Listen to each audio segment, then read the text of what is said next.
In 2016, 71 whales were recorded caught in fishing gear, with 66 in California alone. This is an increase of nearly 13% from the past year. According to NOAA, the main threat is from the Dungeness commercial crab fishery. There were only 5 recorded cases where the whales were able to be fully released from their entanglement. And a study done by researcher Michael Moore in 2006 estimates that it can take an average of 6 months for an entangled whale to die. In 2015, the California Dungeness Crab Fishing Gear Working Group convened to discuss potential solutions.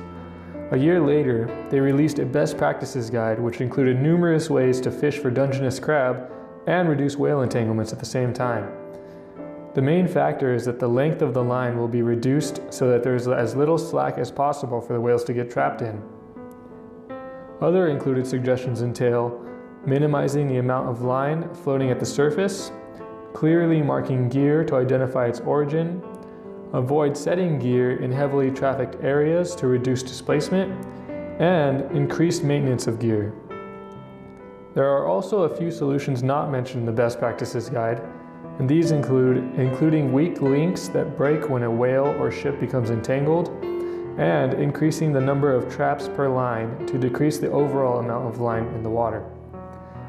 While the suggestions are a step in the right direction, this guide is not law, and there are no penalties for fishermen who do not follow it.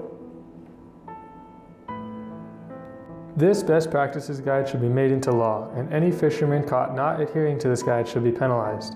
Other solutions, like removing fishermen from waters where whales migrate, are problematic since whales don't always take the same routes. While that may be the case, models done by the National Marine Fisheries Service have shown that Monterey Bay has an area where large whales are most likely to be caught in fishing gear, such as pots, traps, set long lines, and gill nets. In addition to these two solutions, incentives for retrieval of lost gear should be expanded. Funded by a Nature Conservancy grant, the retrieval program would involve collection of derelict crab pots, which would then be turned over to the Fisheries Trust for $60 a pot. The pots would then be sold back to their owner, identifiable by the license number on the buoy, for the same price.